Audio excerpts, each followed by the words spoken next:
Students, आज का हमारा टॉपिक है ग्रुप 16 ऑक्सीजन फैमिली।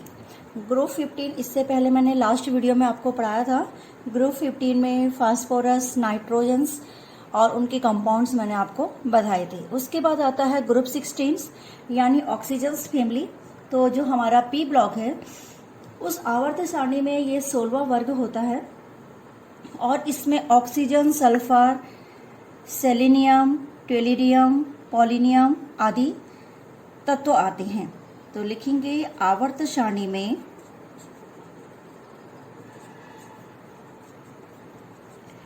ग्रुप 16 के तत्व oxygen O, sulphur S, selenium Sa, tellurium Te तथा पोलिनियम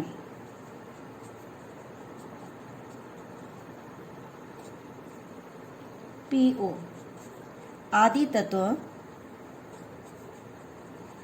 रखे गए हैं। इन्हें रिप्रेजेंटेटिव एलिमेंट्स कहते हैं। रिप्रेजेंटेटिव मतलब जो प्रतिनिधित्व करते हैं। रिप्रेजेंटेटिव एलिमेंट्स कहा गया है, ठीक है। और जो समूह के प्रथम 4 तत्व हैं ऑक्सीजन, सल्फर, सेलेनियम और टेलिरियम, इनको चैल्कोजेंस अर्थात अयस्कों का निर्माण करने वाला तत्व कहते हैं। चैल्कोजेंस को CHALCOGENS चैल्कोजेंस कहते हैं क्योंकि यह अयस्कों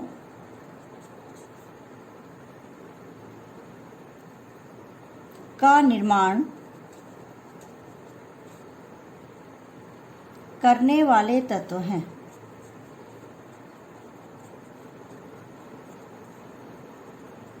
ठीक है।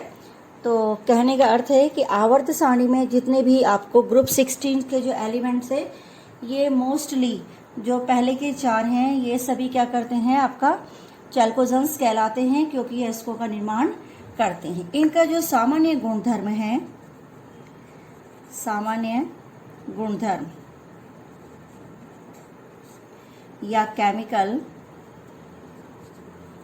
जनरल प्रॉपर्टीज,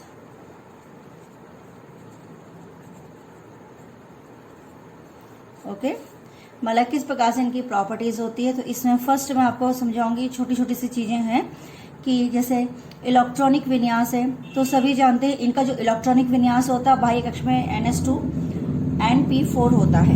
यानी अगर पहला पॉइंट हम लिख रहे हैं इलेक्ट्रॉनिक कॉन्फ़िगरेशंस या इलेक्ट्रॉनिक विन्यास, तो वो होता है NH2 NP4, ठीक है। और इस S उपकक्ष में 2 और P उपकक्ष में 4 इलेक्ट्रॉन्स उपस्थित होते हैं। इनमें से 4 इलेक्ट्रॉनों में से 2 इलेक्ट्रॉन युग्मित होते हैं। यानी अगर आपके पास यहाँ पे P कक्षक में कितने हैं, P उपकोष में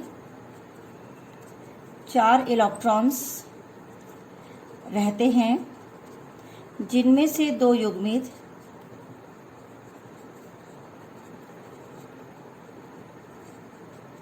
तथा 2 अयुग्मित होते हैं, ठीक है। इसी प्रकार से जो इसमें श्रेणी बनाई गई है, सभी में मोस्टली जितने भी इसके होंगे, जैसे सपोज फॉर एग्जांपल्स मैंने लिया इसमें सल्फर, तो सल्फर का कितना होता है 16, तो आएगा 1s2 2s2 2p6 3s2 और 3p4। इस तरीके से आपके बाह्य कक्ष में इलेक्ट्रॉन्स जो हो जाएगा वो आपको S2P4 दिखाई देगा। फिर इनके जैसे जनरल्स प्रॉपर्टीज है, क्वथनांक है, गलनांक है, ये सभी चीजें इसमें आती है। तो जो इसके फिजिकल्स प्रॉपर्टी है, फिजिकल प्रॉपर्टी जैसे ऑक्सीजन एक गैस है, जबकि समूह के सभी तत्व सामान्य ताप पर ठोस अवस्था में पाए जाते हैं। भौतिक अवस्था, ऑक्सीजन एक गैस है,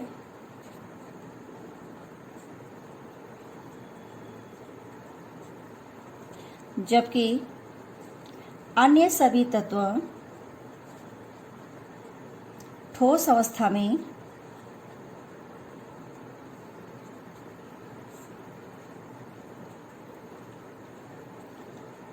पाए जाते हैं। ठीक है, इसका कारण यह है कि ऑक्सीजन अणु द्विपरमाणुक होता है। ऑक्सीजन कैसा है?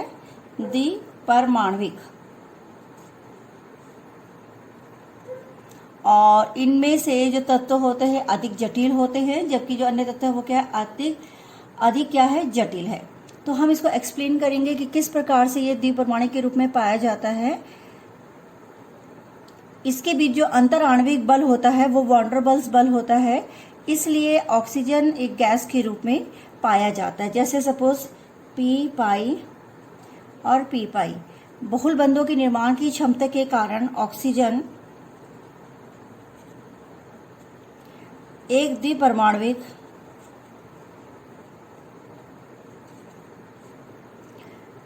अणु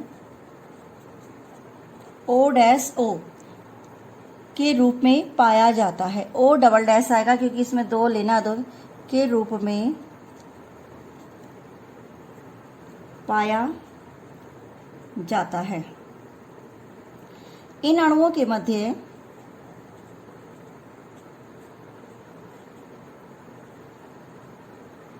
स्थित अंतर आणविक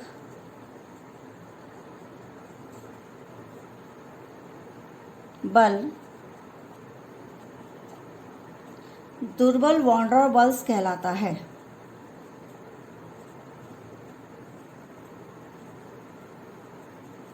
यानी इनके बीच में जो पाया जाएगा वो क्या है? दुर्बल वॉन्डर बल्स है। तो इस प्रकार से क्वेश्चन से एग्जाम में पूछा जाता है कि ऑक्सीजन एक गैस है, जबकि उसी में जो अन्य तत्व आते हैं उस वर्ग में वो सभी किस प्रकार से ठोस अवस्था में होते हैं। तो ऑक्सीजन गैस होने के लिए, क्योंकि ऑक्सीजन द्विपरमाणुक अणु संरचना में पाया जाता है, इन अणुओं के मध्य स्थिर अंतर आणविक बल दुर्बल वॉन्डर बल्स होता है। ठीक है, तो बाकी जो है समूह के जो अन्य तत्व है सल्फर, सेलेनियम आदि, इनका परमाणु आकार अधिक होने के कारण ये पाई मतलब पी पाई बंधों का निर्माण नहीं कर पाते हैं। ठीक है, इस प्रकार से इनमें ये जो तत्व होते हैं एकल बंध के माध्यम से जोड़ करके बहुपरमाणुक जटिल अणुओं का निर्माण करते हैं, जो एक्स्ट्रा इसके साथ के एलिमेंट से। ठीक है, जैसे सल्फर हो गया। सल्फर में क्या होता है? 8 बंध होते हैं। मैं सल्फर का स्ट्रक्चर्स भी आपको समझाती हूँ कि सल्फर में कितने होते हैं? 8 बंध पाए जाते हैं। सल्फर क्या करता है? अपने 8 परमाणु को एकल बंध से जोड़ करके और एक उसको कहते हैं पुरकर्ड रिंग्स का निर्माण करता है। जैसे हमने लिखा जैसे सल्फर, तो सल्फर क्या है? S8 के रूप में लिखा जाता है। इसमें इस प्रकार से इसकी संरचना होती है।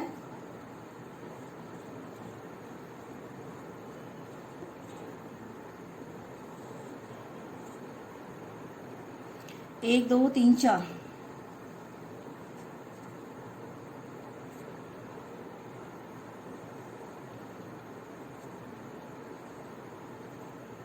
ये इस प्रकार से 3, 4, 5, 6, 7, 8। तो कहा जाता है कि केवल ऑक्सीजन ही द्विपरमाणुक के रूप में पाया जाता है, बाकी क्यों नहीं? तो इसका जो रीजंस होता है, रीजन मैं आपको समझा रही हूँ। जो सल्फर है, सेलेनियम है आदि परमाणु का आकार अधिक होने के कारण, परमाणु का इनका आकार क्या होता है? अधिक। परमाणु आकार अधिक होने के कारण ये हैं पी पाई बंधों का निर्माण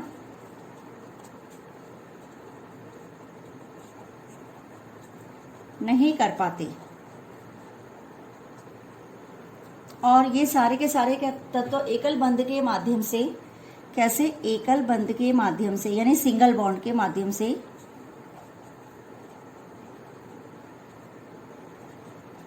एकल बंध के माध्यम से जटिल अणुओं का निर्माण करते हैं।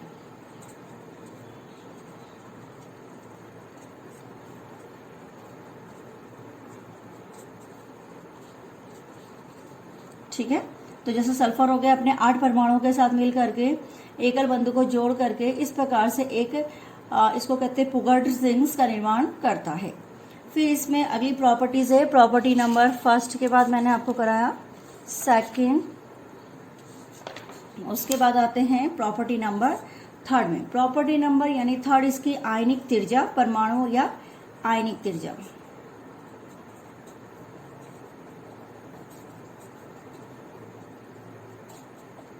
Atomic and ionic radius. जो ग्रुप 16 होता है उनमें परमाणु समूह 15 के संगत, जो हमने ग्रुप 15 पढ़ा था, उसके परमाणु की त्रिज्या की तुलना में क्या होती है, परमाणु त्रिज्या क्या होती है, इसकी कम होती है। परमाणु के आकार में और आयनिक त्रिज्या में जैसे जैसे समूह में आगे बढ़ेंगे तो इन तत्वों का परमाणु तथा आयनिक त्रिज्या में क्या जाती है, वृद्धि हो जाती है। तो जो ग्रुप 15 के तत्वों की परमाणु त्रिज्या की तुलना में इनमें जो ग्रुप 16 के जो हम तत्व पढ़ते हैं वह तो जैसे हम ग्रुप में जा रहे हैं तो ग्रुप हमने पहले कौन सा पढ़ा, 15, फिर ग्रुप 16। तो ग्रुप 16 के तत्वों की जो परमाणु त्रिज्या होती है समूह 15 के जो संगत तत्वों की परमाणु त्रिज्या की तुलना में क्या होती है, कम होती है। समूह में आगे बढ़ने पर परमाणु त्रिज्या और आयनिक त्रिज्या में क्या होती है, लगातार वृद्धि होती रहती है। यानी इनकी आयनिक त्रिज्या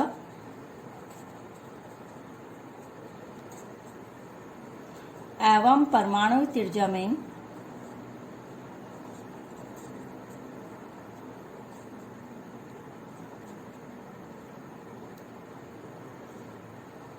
वृद्धि होती है।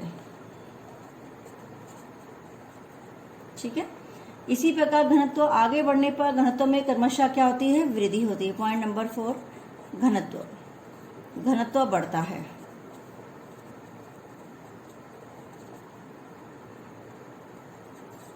इसी प्रकार से गलनांक एवं क्वथनांक, गलनांक एवं क्वथनांक भी क्या होता है, ज्यादा हो जाता है।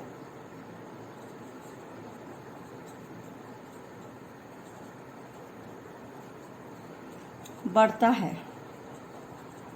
ठीक है, मतलब अगर आप बढ़ रहे हैं ग्रुप में, समूह के आगे बढ़ने पर इन तत्वों के गलनांक क्वथनांक में क्या होगी, वृद्धि होगी। लेकिन पोलियम के गलनांक और क्वथनांक सेलियम की तुलना में कम होता है। किसके बारे में बता रही मैं, पोलिनियम और सेलिनियम। तो यहाँ पर आप लिखेंगे एक थोड़ा सा रिमार्क करके कि पोलिनियम के गलनांक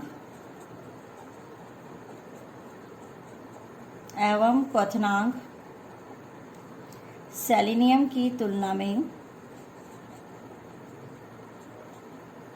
कम होते हैं। ग्रुप में उससे आगे बढ़ना चाहिए था मगर वो क्या हो जाता है, कम हो जाता है, उल्टा हो जाता है। इसी प्रकार इसकी विद्युत ऋणता है। तो विद्युत ऋणता क्या होती है, किसी भी उसमें समूह 16 के जो तत्व की विद्युत ऋणता का मान 15 के तत्व की तुलना में क्या होगा, अधिक होगा। क्योंकि विद्युत ऋणता बाएं से दाएं जाने पर बढ़ जाती है तो ग्रुप 16 का जो विद्युत ऋणता है वो क्या होगा, ज्यादा होगा। तो विद्युत ऋणात्मकता ग्रुप 15 की तुलना में अधिक होती है।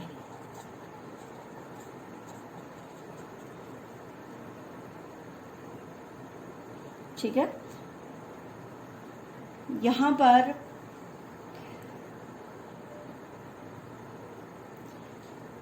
ये जो मैंने यहाँ पे आपको परमाणु का आयनिक त्रिज्या बताई, तो आयनिक का परमाणु त्रिज्या में जो वृद्धि हो रही है वो वृद्धि लेफ्ट टू राइट जाने पर क्या हो जाती है, कम हो जाती है। तो अगर हम आयनिक त्रिज्या परमाणु त्रिज्या में वृद्धि बोल रहे हैं तो वृद्धि समूह पे आगे बढ़ने पर क्या होती है, कम होने लग जाती है। समूह में आगे बढ़ने पर इन तत्व की परमाणु त्रिज्या में क्या होती है, वृद्धि होती है। तो यहाँ पर ये जो आपको दिख रहा है कि आयनिक त्रिज्या परमाणु त्रिज्या में उसकी वृद्धि हो रही है, एक्चुअल्स में उसमें वो कमी पाई जा रही है। यानी अगर आप ग्रुप 15 की बात करेंगे तो ग्रुप 15 में जो आयनिक त्रिज्या है वो क्या होगी, ज़्यादा होगी या कम होगी, ज़्यादा होगी। ग्रुप 16 में जाएंगे उसके बाद वो कम होना शुरू हो जाती है अगर आप आवर्त में जाएंगे। अगर आप ग्रुप की बात कर रहे हैं तो ग्रुप में ऊपर से नीचे की ओर आने पर क्या आती है, परमाणु त्रिज्या में क्या जाती है, वृद्धि हो जाती है। ठीक है ना। तो ग्रुप 15 की तुलना में ये क्या होगा, विद्युत ऋणात्मकता क्या होती है, अधिक होती है। ऑक्सीजन आवर्त सारणी का दूसरा सर्वाधिक ऋणात्मक विद्युत ऋणात्मक तत्व है। जो ऑक्सीजन फैमिली होती है, ऑक्सीजन परिवार, ग्रुप 16 आवर्त सारणी में दूसरा सर्वाधिक विद्युत ऋणात्मक ग्रुप है। ओके, तो ये आप इसमें पॉइंट नोट करना है। और इससे ज़्यादा ऋणात्मक कौन सा होता है, फ्लोरीन वाला। तो फ्लोरीन का विद्युत ऋणात्मकता का स्थान सबसे ऊपर है। आगे बढ़ने पर जैसे जैसे आप समूह में आगे बढ़ते हैं तो विद्युत ऋणात्मकता क्या हो जाती है, कम हो जाती है। तो ऐसे ही मैं यहाँ पे भी आपको समझाना चाह रही हूँ कि अगर हम ग्रुप की बात करें तो ग्रुप में आयनिक त्रिज्या परमाणु त्रिज्या में क्या होती है, वृद्धि होती है ना। मगर ग्रुप 15 की तुलना में ग्रुप 16 का जो आयनिक त्रिज्या होती है वो क्या होती है, कम होती है। अगर हम दूसरी भाषा में बात करें तो ये कहना चाहिए, इसका यहाँ पे मतलब है। अब इलेक्ट्रॉन लब्धि होती है, इलेक्ट्रॉन लब्धि का मान काफी अधिक हो जाता है। ग्रुप 16 के तत्वों का इलेक्ट्रॉनिक लब्ध एंथैल्पी, इलेक्ट्रॉन एंथैल्पी क्या होती है, काफी अधिक होती है। और इसका कारण ये होता है कि विद्युत ऋणात्मक अधिक होने के कारण इलेक्ट्रॉन के प्रति इनका आकर्षण होता है और इनके बाह्य कक्ष में इलेक्ट्रॉन को समावेशित करने पे काफी ऊर्जा का उत्सर्जन होता है। इसी कारण इनका इलेक्ट्रॉन लब्धि का मान अधिक होता है। ठीक है। ऑक्सीजन की इलेक्ट्रॉन लब्धि का मान सल्फर से कम ऋणात्मक होता है। इसका कारण यह है कि ऑक्सीजन के परमाणु का आकार कम है। कम होने के कारण इलेक्ट्रॉन घनत्व अधिक होता है, जिसके कारण बाह्य इलेक्ट्रॉन आसानी से ग्रहण नहीं कर पाता। तो ये काफी इंपॉर्टेंट क्वेश्चन इसमें है। मैं इसको क्वेश्चन नंबर 7 पॉइंट के हिसाब से समझा रही हूँ। इलेक्ट्रॉन लब्ध एंथैल्पी। ठीक है। तो समूह 16 के तत्वों, ग्रुप 16 के तत्वों के इलेक्ट्रॉन लब्ध एंथैल्पी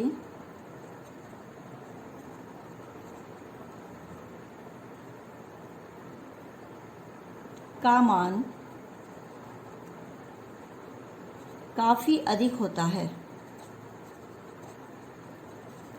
ठीक है, काफी अधिक होता है। अगर मैं ऑक्सीजन की बात करूं तो ऑक्सीजन का जो इलेक्ट्रॉन एंथैल्पी का मान है वो सल्फर की तुलना में क्या है, कम ऋणात्मक है। ऑक्सीजन की इलेक्ट्रॉन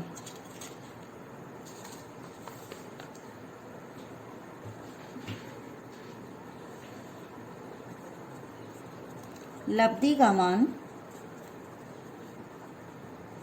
सल्फर की कंपैरिजंस में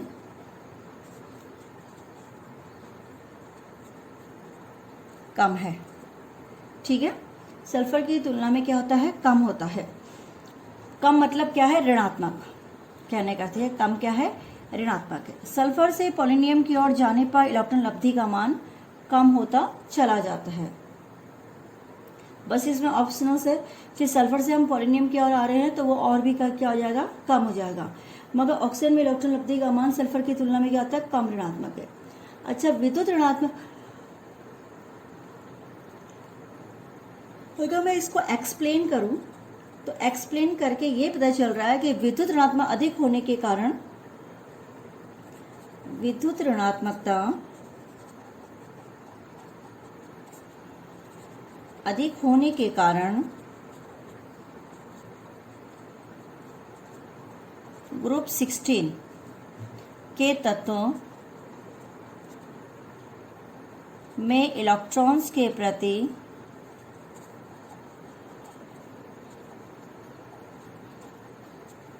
आकर्षण होता है, ठीक है। और इनके बाह्य कक्ष में इलेक्ट्रॉन को समावेशित करने की काफी ऊर्जा का क्या होता है, उत्सर्जन होता है, ठीक है। मतलब कक्ष में एक इलेक्ट्रॉन को समावेशित करने पर और इनके बाह्य कक्ष में एक इलेक्ट्रॉन्स को समावेशित करने पर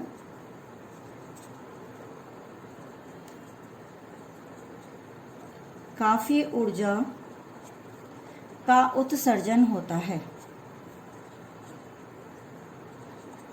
यही कारण है कि इन तत्वों का इलेक्ट्रॉन लब्धि एंथैल्पी क्या होती है, अधिक होती है। ओके, अधिक होती है क्या, इलेक्ट्रॉन लब्धि। ऑक्सीजन की इलेक्ट्रॉन लब्धि का मान सल्फर से कम ऋणात्मक है, ये सभी जानते हैं, जिसके कारण ऑक्सीजन के परमाणु का आकार, इसका मुख्य कारण क्या है, ऑक्सीजन का आकार छोटा होना। ऑक्सीजन का आकार छोटा होना, आकार कम होने के कारण, कम आकार होने के कारण इलेक्ट्रॉन घनत्व अधिक होता है।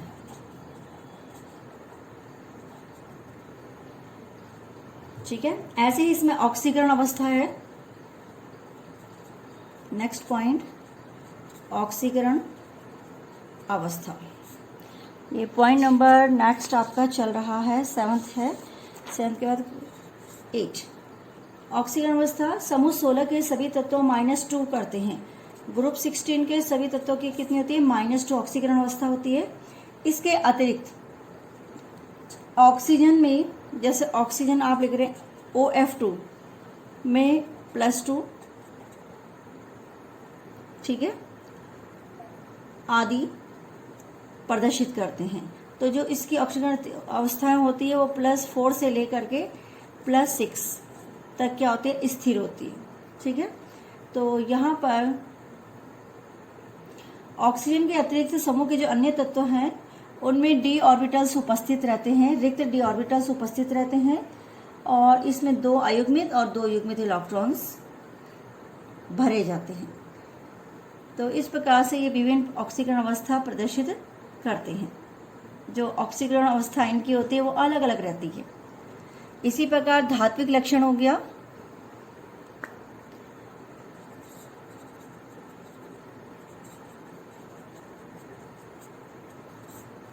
धात्विक लक्षण में धात्विक लक्षण जो होता है बहुत कम पाया जाता है।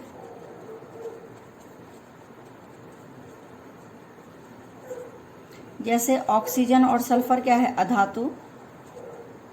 सेलेनियम और टोरिलियम अर्धचालक हैं।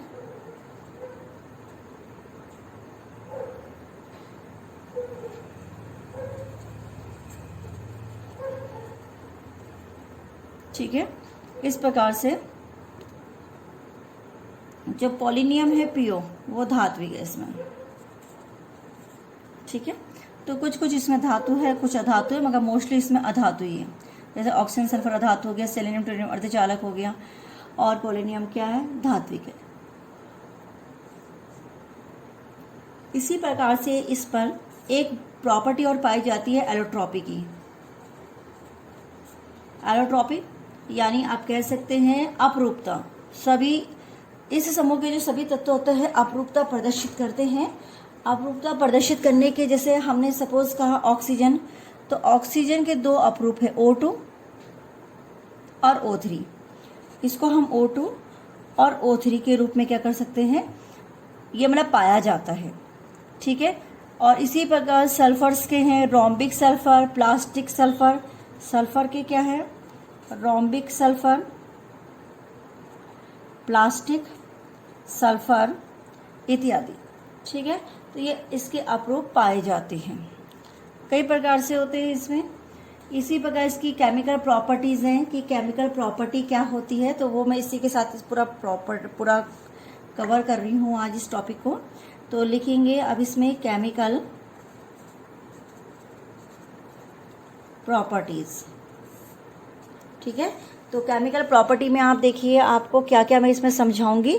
केमिकल प्रॉपर्टी में आपने क्या करना है, जो उसके जैसे सपोज कुछ इंपॉर्टेंट है जिससे क्वेश्चंस भी बन के आते हैं, जैसे H2 एक रंगीन और गंधहीन द्रव है, लेकिन समूह के जो अन्य हाइड्राइड्स होते हैं वो रंगहीन, अक्रिय गैसें और विषैली गैसें भी होती है, और इनकी जो वाष्पशीलता का क्रम होता है वो इस प्रकार से रहता है। जैसे सपोज ऑक्सीजन, सल्फर, सेलेनियम इत्यादि है, जैसे इसमें दे रखे हैं, तो मैं आपको इसकी जो डिटेल्स है वो बता रही हूँ। जैसे हाइड्राइड्स हो गया, सपोज सबसे पहला पॉइंट है इसमें हाइड्राइड, इसका पहला पॉइंट है हाइड्राइड्स।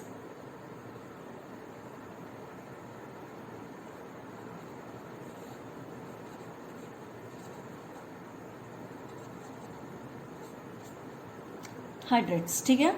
तो देखिए समूह 16 के जो सभी तत्व हैं उनके हाइड्राइड्स होते हैं। जैसे सपोज M4 आपने कह दिया, जैसे H2M, H2M मैंने केवल एक तत्व लिखा है, जैसे ये लिख रही हूँ H2M, तो इस M की जगह मेरे पास ऑक्सीजन होगा, सल्फर होगा, सेलेनियम होगा, पोलोनियम होगा, मैं कोई भी हाइड्राइड बना दूंगी, जैसे H2O, H2S, H2Se,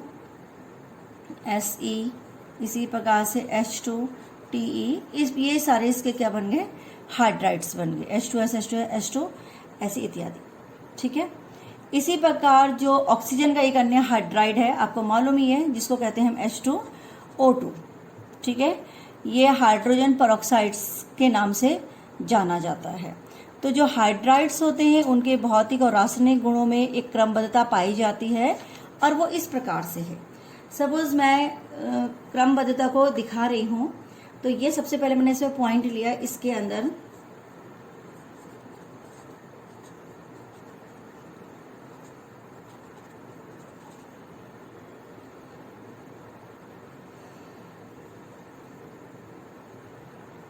ये सॉरी इधर आएगा,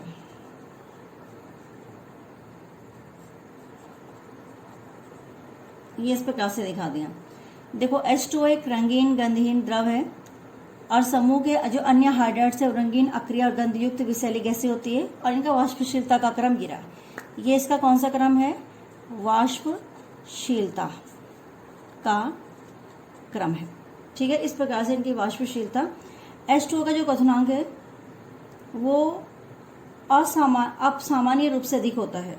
ठीक है, और इसके मध्य इस प्रकार से H2 अणुओं का जो निम्न क्रम है वो इस प्रकार से बनाया जाता है। अंतर आणविक हाइड्रोजन बंध के कारण जल का जो क्वथनांक होता है वो काफी अधिक हो जाता है। किसके कारण, अंतर आणविक हाइड्रोजन बंध के कारण।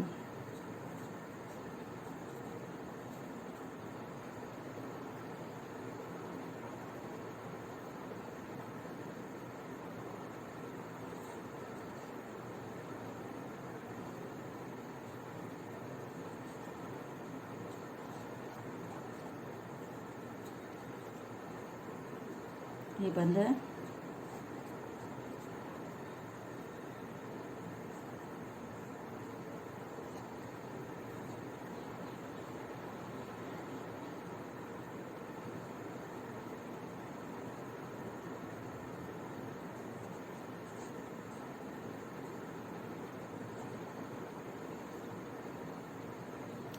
इस प्रकार से बंद पाया गया है। ठीक है, तो जो H2O का जो क्वथनांक है वो हम कहते हैं जल का क्वथनांक अधिक होता है, तो अंतर आणविक हाइड्रोजन बंध के कारण जल का क्वथनांक काफी अधिक हो जाता है। अंतर आणविक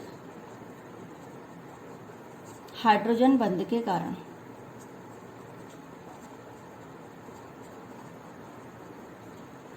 इनका क्वथनांक अधिक है। ओके, ये आपने करना। फिर इसमें हम आते हैं, अच्छा, कम विद्युत ऋणता के कारण जिसके अन्य हाइड्राइड्स है उनमें हाइड्रोजन बंध का निर्माण संभव नहीं होता। कम विद्युत ऋणात्मकता के कारण अन्य हाइड्राइड्स आदि में हाइड्रोजन्स बंधों का निर्माण संभव नहीं है। ठीक है, ये इसमें तो गैस अवस्था में पाए, बाकी इसके कारण गैस अवस्था में पाए जाते हैं और इनकी वाष्पशीलता का क्रम, इनकी वाष्पशीलता क्या हो जाती है, नीचे से कम हो जाती है।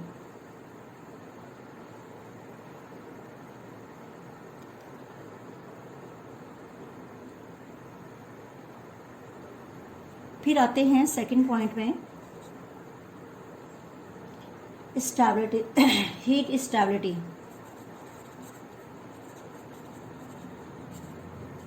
ऊष्मा स्थायित्व।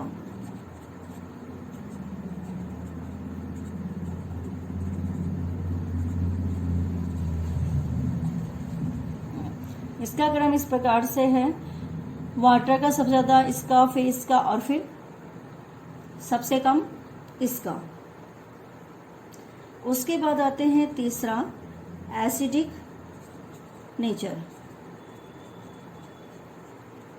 एसिडिक नेचर किस प्रकार से इसका होता है, तो एसिडिक नेचर जो ग्रुप 16 के जो हाइड्राइड्स होते हैं वो दुर्बल अम्लीय प्रकृति के होते हैं। कैसे होते हैं, दुर्बल अम्लीय प्रकृति के होते हैं। तो इसको मैं आपको ऐसे दिखाती हूँ, एसिडिक प्रॉपर्टी ये इस प्रकार से आपको दिखाई देगा।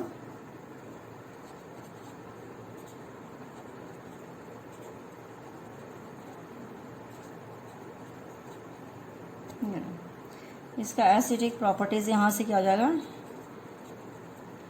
घटता हुआ आपको दिखाई देगा। यानी एसिडिक प्रॉपर्टी H2O की थोड़ा ज़्यादा है, इसकी और कम, इसकी कम और इसकी क्या है, सबसे कम है।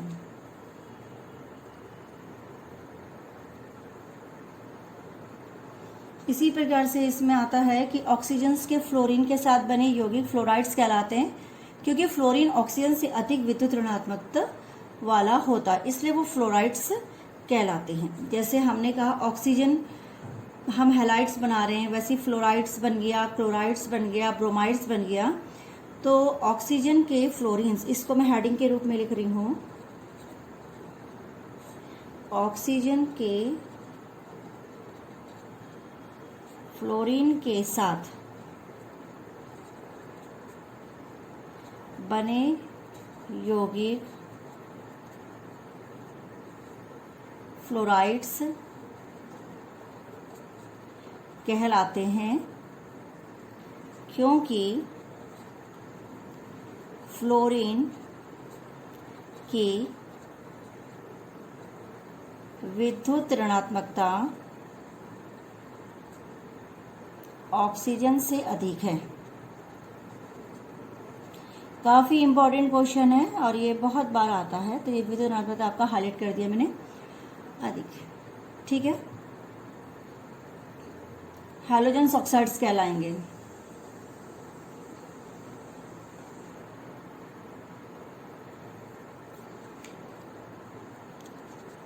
अब इसके बाद इसकी नेक्स्ट प्रॉपर्टी करते हैं हम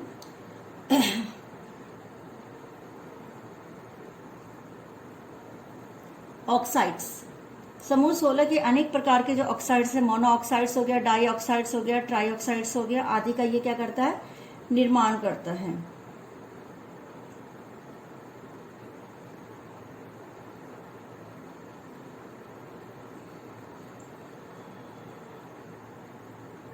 फिर आ जाते हैं इसमें हम सल्फर्स के ऑक्सो अम्ल के बारे में। जैसे हमारे पास ऑक्सो अम्ल है, बहुत सारे ऑक्सो अम्ल बनते हैं, तो सल्फर के ऑक्सो अम्ल में इसमें आपको बता रही हूँ कि कौन कौन से आपके पास आएंगे। तो देखिए एग्जाम्स में क्या पूछा जाता है, सल्फर के ऑक्सो अम्ल पूछे जाते हैं। तो यहाँ पे मैं शॉर्ट में इनको बना रही हूँ, सल्फर के ऑक्सो अम्ल।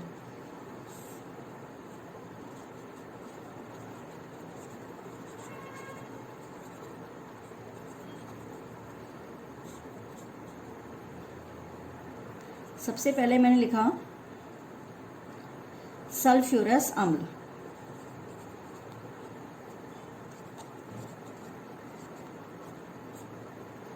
H2SO3।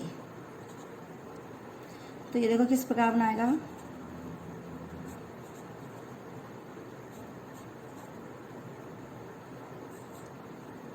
इसमें एक युग्मित इलेक्ट्रॉन्स रह जाता है सल्फर H2SO3, 3 ऑप्शन आपको दिखाई दे रहे हैं। ये इस प्रकार से बनाएगा। यदि आपका दूसरा होगा, दूसरा आपने लिखा सल्फ्यूरिक एसिड्स, इसको सभी जानते हैं, इसको हिंदी में लिखने की जरूरत नहीं है आपको।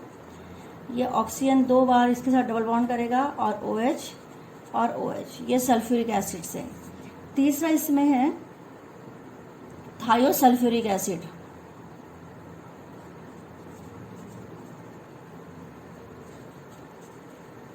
इसका फॉर्मूला होता है H2S2O3। तो ये देखो किस प्रकार से बनाता है। H2 है, 2 बार S है, डबल बॉन्ड बनाएगा OH और OH, इस प्रकार से थायोसल्फ्यूरिक एसिड बन जाएगा। फिर हम आते हैं इसमें अगला नेक्स्ट ओलियम के बारे में पढ़ते हैं। H2S2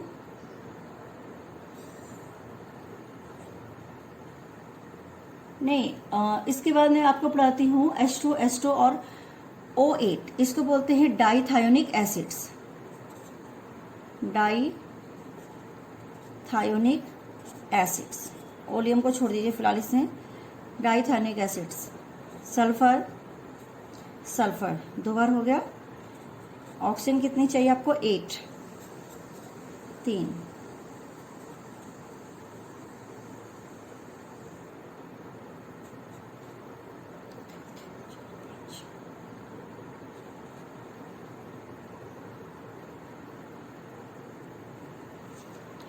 ठीक है, अभी आपका ये कंप्लीट नहीं हुआ है।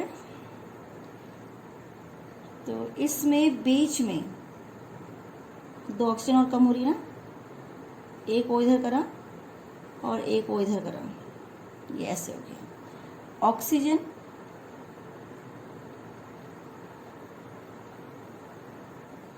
इसका नाम, रुकिए, इसको हम कहते हैं डाइथायोनिक एसिड्स। तो डाइथायोनिक एसिड्स में आपका ऑक्सीजन 6 होगा, तो आप इसको कंप्लीट ऐसे ही कर दीजिए, इसको 6 बना दीजिए, यहाँ पे डैश में ही रहने दीजिए। तो डाइथायोनिक H2S2O6 डाइथायोनिक एसिड H2S2O6। तो 1 2 3 4 5 और 6, ठीक है। इसी प्रकार से बन जाएगा peroxodisulphuric acids, peroxodisulphuric acids H2S2O8। तो इसका स्ट्रक्चर मैं बना के दिखा रही हूँ।